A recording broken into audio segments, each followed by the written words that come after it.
กำลังมีงานนี่ก็ทางวัดเนี่ยจะได้เก็บหน่อยบางคนก็อาจจะกินถ้าละของอยู่ของ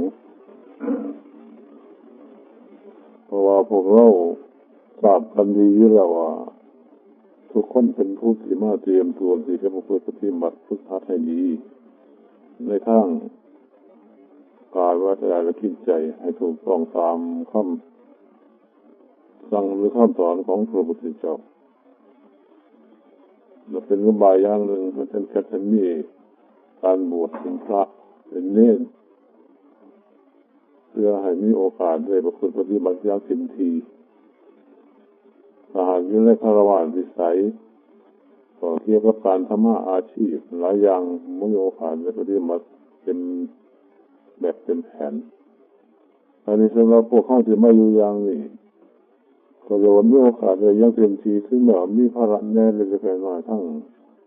เกี่ยวกับขอวัดปฏิบัติเกี่ยวกับงานทางวัดทางว่าเนี่ยก็มีวางอยู่ในเวลากลางคืนหรือเวลาบางวันซึ่งเป็นหน้าที่ของเขาที่จะพยายามปรับปรุงชีวิตความเป็นอยู่ของเขาเนี่ยให้มีประโยชน์แก่ตัวเจ้าของเอง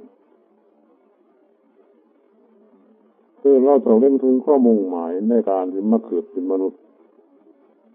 มาเกิดเป็นคนตามภาษาโลกที่เขานิยมกันถึงแม้ว่าจะเป็นผู้หญิงก็ตามผู้ชายก็ตามหรือจะนั่งมาเป็นพระเป็นเนรเป็นอะไรก็ไม่เลือกเราเรียกว่ามีจุดประสงค์หรือมีเป้าหมายอันสำคัญอยู่ในเรื่องของแต่ละคนเพราะว่าคนเฮาไม่ได้ต้องมีของดีอยู่ว่าอย่างใดก็ต้องอย่างหนึ่งถ้าหากผู้ที่มาคนคิดที่น่าอาศัยหลักการทางพุทธศาสนาแล้วก็คงจะพบของดีว่าอย่างใดก็ต้องอย่างหนึ่งซึ่งฝังอยู่ในชีวิตจิตใจของเฮาถ้าหากว่ามีของดีนั่นเป็นของธรรมชาติซึ่งเป็นของฝังมาตั้งแต่ไรมากทุกชีวิตหรือทุกคนจะต้องมีแต่ถ้าจะว่าของข้างนอกเขาจะได้พื้นปฏิทินแม้จะต้องมีของดีฝังอยู่บ่หน่อยก็หลายหากผู้ใดเป็นผู้ที่มีปัญญามีวิชาความรู้สามารถที่จะค้นออกมาให้โลกหรือให้บุคคลในโลกเลยใช่เลยสอยเลยเนี่ยตัวอย่างแร่ธาตุต่างๆอย่างแร่ธาตุอย่างทองคำเราเนี่ยเราพูดง่ายๆอย่างทองคำธรรมชาติซึ่งเป็นของเป็นนี่มาเองหรือเป็นเองตามแร่ธาตุตามแร่ธาตุของเขาแต่คนส่วนนี้ยังหมดเป็นของดีเป็นของพิเศษโดยไม่มีคนใดมาปรับปรุงแก้ไขเกิดขึ้นเองเป็นของธรรมชาติหรือว่าเทวดาอินทร์หรือบุคคลผู้หนึ่งไปเสกสรรให้เป็นไปแล้วก็มันก็ว่าแม่นคือเป็นของฝังเกิดมาเป็นธรรมชาติเองนี่พูดถึงของโลกของเรามีธรรมชาติซึ่งเป็นของดีแฝงอยู่ในเรื่องของธาตุนะแต่ละธาตุอีกอย่างหนึ่งอย่างบรรดาสัตว์เขาอย่างคนที่นิยมกันเป็นพวกหน้าสั่งหรือน่อแห่เลี้ยงเราเนี่ยล้วนเป็นของดีของกระสัตว์กระยังซึ่งมองเห็นในด้านภายนอกอันนี้สำหรับบุคคลเท่ากับที่ต้องมีของดีว่าอย่างไรก็ต้องอย่างหนึ่งซึ่งฝังอยู่ในหันเป็นของธรรมชาติเรื่องแล้วนี่ไม่ได้ค้นพบนอกจากพระพุทธองค์ซึ่งค้นพบในยุคแรกในเรียนคือพระพุทธเจ้าของเขาเลยน่าว่าเป็นพุทธเจ้าต่อมาก็มีสาวกผู้ที่คนพบตามหลังเขาเรียกว่าสาวกคือได้ยินได้ฟังแต่มาพระพุทธที่มาค้นคว้าอะไรเรียนรู้ตามเห็นตามพระพุทธองค์เขาเรียกว่าเป็นสาวกในของแล้วนั่นก็เป็นของที่ฝังอยู่ในชีวิตจิตใจของแต่ละบุคคล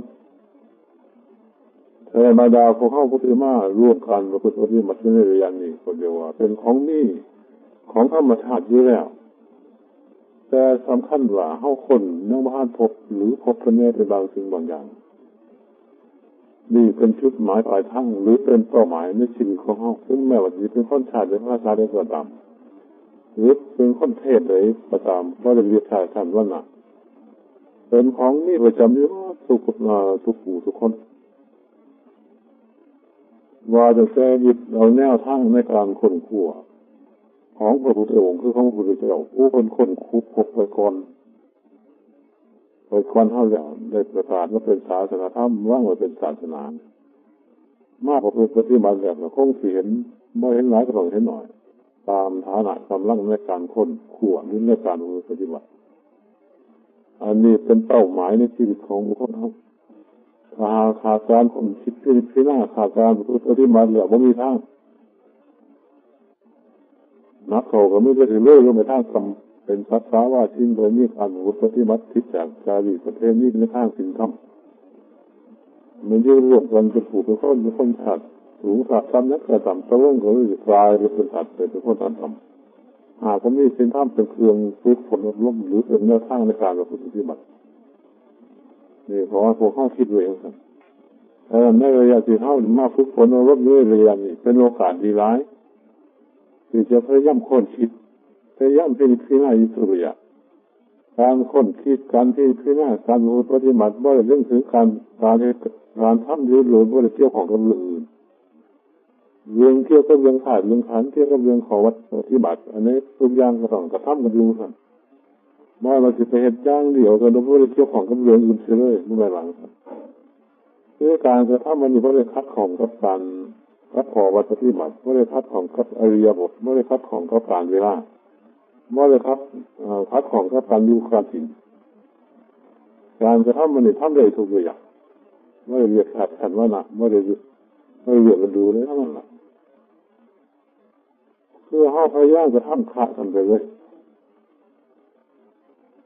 เมื่อว่าห้าทำอย่างนี้กับมันขาดอย่างคือการประพฤติปฏิบัติในด้านจิตใจจะทำขาดไปเลยไม่ถูกเรียกผู้จะนึงสหเข้าไปเหตุการณ์หรือนี่ธุระพระปังปริมาณอย่างนี้นักเขาว่าปล่อยพระละเลยในการจะทำบริของทำแล้วมันก็เหตุเป็นอย่างไรคือยังเขาเจ้าเขาบอกคือปฏิบัติภาวนายังลัทธิประเภทนี้ในสมัยใหม่ว่าได้เกี่ยวข้องกับว่าในปิดประตูอยู่ท่านั้นแหละผมก็กินอะไรก็ไม่กินก็ต้องให้ผู้จัดหาไปให้จนเหลืองจนจ้อยจนผอมว่าต้องพูดต้องจ้าก็ไปแล้วขังกันแบบที่ยังค้นขดตลอดเนี่ยนักเขาก็ว่าให้ได้เรื่องแต่เรื่องข้อวัดปฏิบัติในการกระทำนั้นคือยังบริจาคเป็นยิ่งมีภาระคิดหลายหรือยังสาวกผู้ปฏิบัติก็ต้องมีภาระคนว่างภาระหลายอย่างยังขอวัดต่างๆไม่ขอวินัยทำหลายประเทศยังที่ประพฤติปฏิบัติในทางจิตใจเนี่ยวินัยก็ว่ามันคล้องหน่อยแต่เรื่องของมันเป็นเครื่องสนับสนุนไม่การค้นคิดที่หน้าของผู้ลงมือประพฤติปฏิบัติให้ดียิ่งว่าเป็นของขัดของเรื่องขอวัดเที่ยวกับเสนาสนะที่อยู่ที่อาศัยขอวัดเที่ยวกับเรื่องของเกี่ยวของขอวัดเที่ยวกับครูบาอาจารย์ขอวัดเที่ยวกับอารามต่างๆนานาอย่างทุกอย่างเกี่ยวกับการรักษาเสนาสนะที่อยู่ที่อาศัยรวมเป็นเครื่องฝึกฝนจริตนิสัยหรือเป็นการปลูกสติให้แก้ข้าซึ่งเป็นเครื่องอุปกรณ์ในการค้นคิดหรือในการค้นคว้าถ้ามาอะไรยิ่งว่าเลยถือว่าเป็นเครื่องคัดของคือเราต้องกระทำในเรื่องข้างนอกไว้จนครบขั้นทุกคนจนมันมีสติเต็มที่มันไม่ได้เลยการไหนย่ามไหนควรเห็นใจไหนควรทำเลยในขอวัดปฏิบัติส่วนร่วมหรือส่วนตัวเราก็พยายามเถิดจอเราเด็ดใส่ประพฤติปฏิบัติกันอยู่ครับไม่เห็นนั่นเหตุการณ์ไม่ได้ภายในก็พยายามกำหนดเรื่องเรียกว่าบ่คัดของแจ๊กเลยอาจจะกันได้เลยเป็นการฝึกสติจังหวะที่เป็นเครื่องเป็นการสนับสนุนเป็นเครื่องอุปกรณ์ในการค้นคว้าเพราะว่าการกระทำของเขาเกี่ยวกับการค้นคว้าถึงเรื่องนามธรรมถึงเรื่องของละเอียดซึ่งเป็นของฝังอยู่ในชีวิตจิตใจอย่างที่เขาแล้วในด้านภายนอกเข้าเครื่องอุปกรณ์นี้แล้วเกี่ยวกับปัจจัยทั้งสี่พูดถึงเรื่องธาตุขันธ์ใช้ธาตุข้างนอกผมว่ามันเรื่องธาตุทางนั้นเรียกเป็นลูกเป็นหลานเป็นผู้เป็นคนที่เขาได้เห็นกันอยู่นี่อันนี้ว่าอย่างพอมองเห็นด้วยสายตาข้างนอก แต่ในด้านทางไม่ซึ่งเกี่ยวกับนามธรรมหรือเรียกว่าอารูปธาตุเป็นของละเอียดฝังอยู่ในชีวิตจิตใจอันนี้นี่ก็ต้องอาศัยการปลูกค้นระลึกรู้เกิดให้มากเรียกว่าตัวสติตามภาษาคือมีความระลึกรู้ตามความรู้ซึ่งฝังอยู่ในชีวิตจิตใจของเขาได้ทุกระยะเป็นการดีคือมันนี่ธรรมชาติรู้อยู่อย่างว่าซึ่งเป็นของตอนเนื่องมากถ้ามันจะพบจะขาดมาแล้วถ้าหากเขาว่าเรารู้ตามความตามธรรมชาติรู้ซึ่งเป็นของนี่ประจำนู่นหันแล้วมันอาจจะรู้ไปในทางผิดกันเลยอาจจะรู้ไปในทางผิดและกระทำผิดไปแล้วทั้งมาทั้งกายทั้งวาจาตลอดจนถึงทั้งคิดใจคิดนึกผิดไปนั่นแบบเมื่อมีการกระทำผิดพูดผิดคิดผิดไปแล้วผลในการกระทำก็จะกลายเป็นฝ่ายต่ำเรียกว่าเป็นอกุศลก็เกิดขึ้นจากชุดเดียวกันแต่เรื่องความระลึกรู้จึงว่าเป็นของสำคัญผู้ตามรู้ไม่ธรรมชาติรู้นี่ได้ทุกระยะเป็นการดีหากเข้าตามรู้แล้วไอ้คนนี่ไอ้คนผู้เป็นธรรมชาติรู้นี่ก็จะหดตัวเขามากใกล้ดูเขาพอดีเพราะว่าเขาเป็นผู้วิจารณ์รู้เรื่องความรู้นั่นด้วยรู้ดีหรือว่าดีไม่รู้ชัดก็จะหดตัวเขามาเมื่อมีความหดตัวเขามานี่กำลังได้แล้วก็ยิ่งมีความรู้ควบคุมออกไปในลักษณะที่ว่าโมโหตัวเขามาไอ้นี่มันความรู้ว่าใครกู้แล้วกลายเป็นความรู้แคบไปนี่จะเป็นรู้ทั้งนอกเลยต้องออกไปนอกไปรู้อยู่ไกลๆคนไหนนอกจากตัวเจ้าของไปเลื่อยไปรู้เรื่องโลกเรื่องสงสารอ่านผ่านประการซึ่งต้องออกไปทั้งอายตนะคือตาหูจมูกลิ้นกายไปทั้งใจไม่รู้ไปทั้งนอกหากว่าฮอตตัวเขามาแล้วว่ารู้ความจริงของเรื่องของธรรมชาติดูเพราะว่าต้นเหตุหรือต้นเรื่องมันอยู่นี่เรื่องการบำรุงความระลึกรู้ให้แก้กล้าให้รู้ชัดต้องเป็นเรื่องจำเป็นสำหรับนักค้นคว้าถึงหลักความเป็นจริงในชีวิตจิตใจของเราอันนี้ตามหลักธรรมะเพิ่งจะกล่าวถึงเรื่องมหาสติปัฏฐานเลยเกี่ยวกับการฝึกสติมัดฐานตั้งแห่งสติเพื่อเป็นเครื่องมือในการค้นคว้าให้ดีให้รู้ไปตามหลักความเป็นจริงคือตามหลักธรรมชาติตามภาษาห้าง่ายๆไอ้ความรู้มันไม่ประจำอยู่เลยเราเป็นของธรรมชาติคล้ายๆกับท่องคำธรรมชาติเท่านี้ดูดไม่พอเลยเปลี่ยนแปลงแล้วก็ตัวอย่างเสกสรรเสกสรรถึงก็เรียกว่าไม่เป็นของธรรมชาติเป็นของประดิษฐ์ประดอยหรือเป็นของแต่งไปคล้ายๆกับว่าท่องคำของนักวิทยาศาสตร์แล้วก็เปลี่ยนแปลงไปตามเรื่องของเขาหาแล้วก็ว่าท่องคำคือกันแต่ว่าท่องคำสมัยวิทยาศาสตร์บอกคือท่องคำธรรมชาติดื่มอันนั้นไม่ได้มีการประดิษฐ์ประดอยเป็นของที่เกิดขึ้นมาอยู่ประจำนะครับแต่เขาที่เคยเห็นกันมาไอ้เรื่องธรรมชาติรู้ซึ่งเป็นของฝังอยู่ในชีวิตที่ใจของเขาอยู่เป็นของธรรมชาติไอ้รู้ยุ่งตาว่ามีความเร็วรู้เข้าไปใกล้ชิดกับผลจนปรับปรุงให้เขาหลักเขาแรงให้รู้ไปในทางที่ดีแล้วก็อาจจะกลายเป็นของพิเศษเรื่องนี้เรื่องธรรมชาติรู้ของเขาเป็นรู้เจ้าของบดีของข้างนอกมักเขาไปน้ำมันเจ้าของบดีมาทับมาถมมาเป็นมันทิ้นโผอาจพิจารณาเรื่องธรรมชาติรู้จนมัดแสงมันรัศมีเลื่อนมันความผิดหรือตัวในทางดีนักเขาก็เลยกลายเป็นของบดีไปเมื่อเจ้านี่บดีแล้วก็มาเสกสรรในร่างกายก่อนนี่หรือที่อยู่เนี่ยให้เป็นไปในทางบดีในร่างกายเราปฏิบัติแบบที่เรียกมารยาทเลยเสียไปตามกันโมเจ้าว่าจะพบจะทราบเพราะเนื่องจากจุดนี้แหละที่ไม่ได้รู้ตามธรรมชาติรู้ที่เป็นไปตามหลักความจริงได้เห็นของไม่จริงกลายเป็นของจริงไปเห็นของไม่ดีกลายเป็นของดีไปเห็นของมีโทษกลายเป็นของมีคุณไปนักเขาก็เลยทำชีวิตจิตใจของให้เสียหายไปแค่เคยมาอันนี้พระพุทธองค์คือพระพุทธเจ้าและพระพุทธเจ้าคนเดียวคนพบแล้วในเรื่องธรรมชาติรู้ เรื่องแรกก็เลยแก้การทำความระลึกรู้ให้แก้ข้าจนให้เขาไปชิดกับธรรมชาติรู้ปรับปรุงตัวตั้งแต่ตัวเจตนาเดิมซึ่งมันคิดนึกขึ้นที่แรกให้หมุนไปในทางดีและกายว่าจะเรื่องคิดใจก็เลยสิกลายเป็นห้องดีในการกระทำการพูดการคิด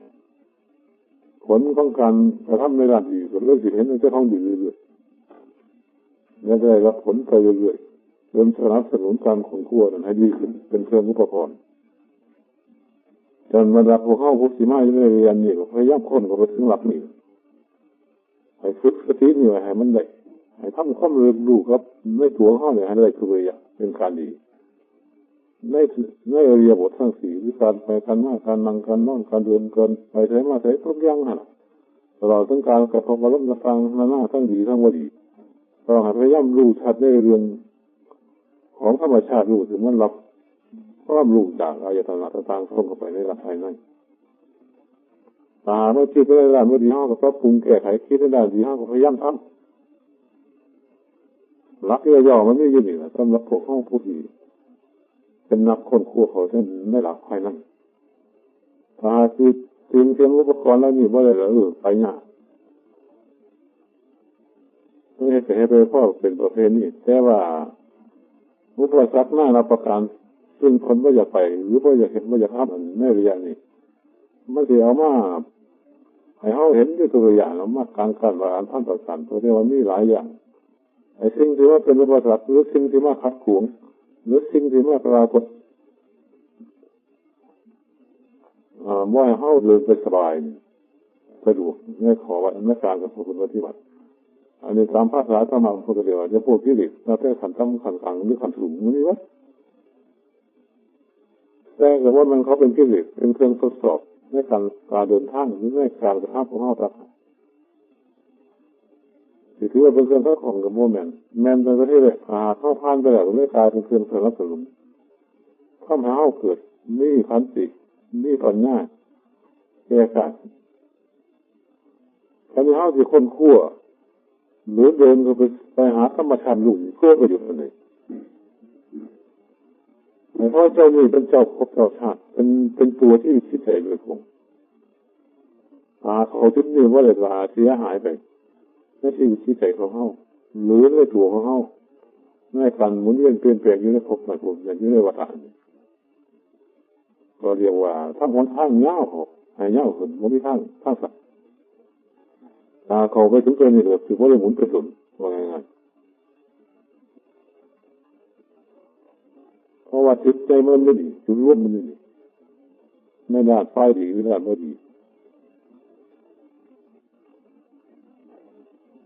เรื่องแรกคนเรียกว่าพยายามทำความรู้เขาให้มาก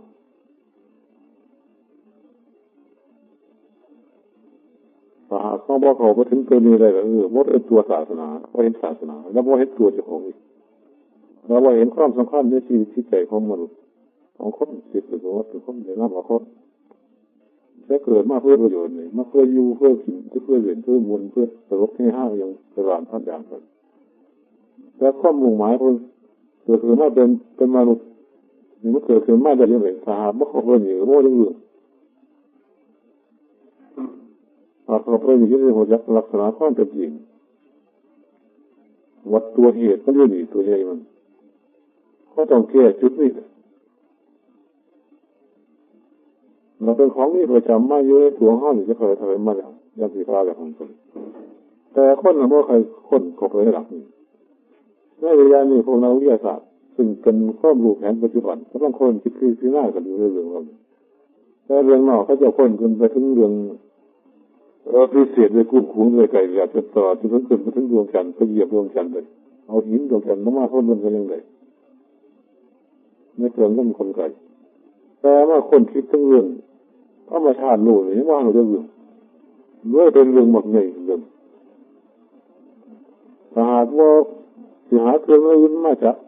หรือมาทดสอบมาทดลองยังไม่ได้ทั้งนั้นนอกจากทั้งคนเลยรู้นี่เขาไปถึงธรรมชาติรู้เลยจังแต่ความจังเรื่องคนนี่จะเคยก็ไม่ได้เรื่องว่าเขาไปถึงเพราะเจ้าธรรมชาติรู้เลยเป็นตัวสำคัญ ก็มาเรื่องนี่ว่าแก้ได้เราไปว่าได้หรอกเพราะเขาเรื่องเพราะว่าได้ระยะเดินทางมีอุปสรรคงานประการยากที่เก่าแล้วแต่ยังกระจามห้ามบริเกี่ยวของในเรื่องวัดหลักพอสำคัญว่าให้เขาพยายามเดินให้มันไปถึงสี่นี่หน่อยมีหลายอย่างก็เราพยายามไปยังทันเรื่อยไปเพราะว่าทุกตอนเขาที่ไปมันมีคุณเขาขอไปถึงนั่นนั่นแหละมันเป็นตัวธรรมอันนั้นแหละมันเป็นตัวของเองอันนั้นแหละมันเป็นตัวผู้รู้หรือตัวพุทธะผู้ใดเห็นธรรมก็เรียกว่าผู้นั้นเห็นพระพุทธเจ้าผู้ใดเห็นพระพุทธเจ้าผู้ใดเห็นธรรมก็เรียกว่าเห็นตัวของเองคือเห็นตนเมื่อเห็นนั่นก็เรียกว่าผู้ยักษ์ตนไม่รู้ตนไม่เห็นหลักไม่เห็นธรรมไม่เห็นพุทธะแล้วว่าเขาไม่เห็นทางดำเนินเพื่อความบริสุทธิ์เพราะว่าจุดหมายปลายทางมาอยู่ในระยะถึงพวกเขามาพุทธันรัดแต่งต้นถูกทรมานอยู่ในระยะนี้ซึ่งไม่ได้ไปเผยต้นหลวงหลวงประจำวรุ่งของโลกเขาก็เพื่อที่พุทธันเขาเล่นจิตนี่นะให้เกิดปัญญาให้เฉลียวฉลาดรู้ถึงเรื่องธรรมชาติของเจ้าของว่ามีความเป็นไม่เป็นอยู่ยังไง